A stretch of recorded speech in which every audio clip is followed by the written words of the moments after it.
कांग्रेस की गवर्नमेंट्स ने कभी भी डेवलपमेंट पे फोकस नहीं किया। देश के इतिहास में जो सबसे अच्छे इंफ्रास्ट्रक्चर के काम हुए या डेवलपमेंट के काम हुए, तो श्रद्धेय अटल जी के टाइम में गोल्डन क्वाड्रिलेटरल का काम हुआ।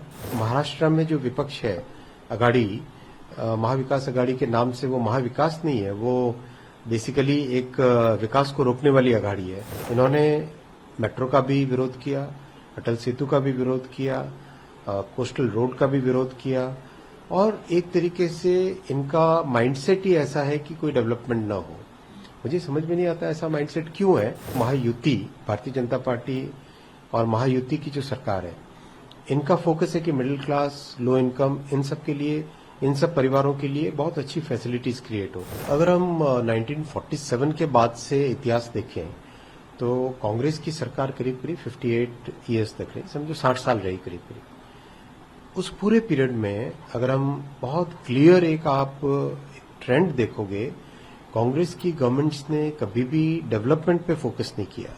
क्योंकि कांग्रेस की जो थॉट प्रोसेस था, कांग्रेस का थॉट प्रोसेस ये था कि मतलब एक तरीके से वो एक ऐसी प्रोग्रेसिव थॉट नहीं थी उनकी।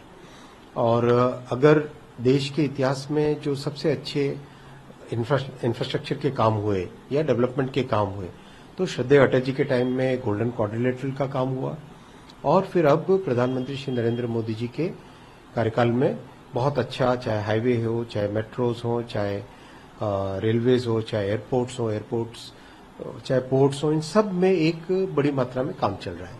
विपक्ष, महाराष्ट्र में जो विपक्ष है अघाड़ी, महाविकास अघाड़ी के नाम से वो महाविकास नहीं है, वो बेसिकली एक विकास को रोकने वाली अघाड़ी है।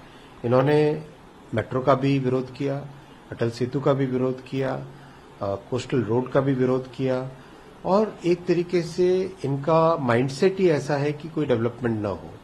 मुझे समझ में नहीं आता ऐसा माइंडसेट क्यों है, लेकिन इसका एक देश के लिए वो खतरनाक माइंडसेट है। इसके बजाय जो महायुति, भारतीय जनता पार्टी और महायुति की जो सरकार है, इनका फोकस है कि मिडिल क्लास, लो इनकम, इन सब के लिए, इन सब परिवारों के लिए बहुत अच्छी फैसिलिटीज क्रिएट हो। अगर मेट्रो बनती है तो सबसे ज्यादा बेनिफिट किसको मिलता है? सबसे पहले मिडिल क्लासेस को बेनिफिट मिलता है।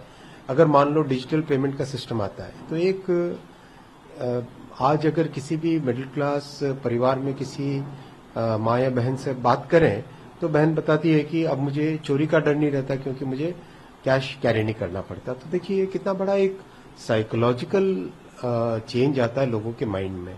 तो ये प्रधानमंत्री श्री नरेंद्र मोदी जी, हमारी भारतीय जनता पार्टी और महायुति की सरकार का हमेशा एक प्रोग्रेसिव, एक आगे बढ़ने वाला, मिडिल क्लासेस के लिए, सबके लिए बेटर फैसिलिटीज करने वाला माइंडसेट है।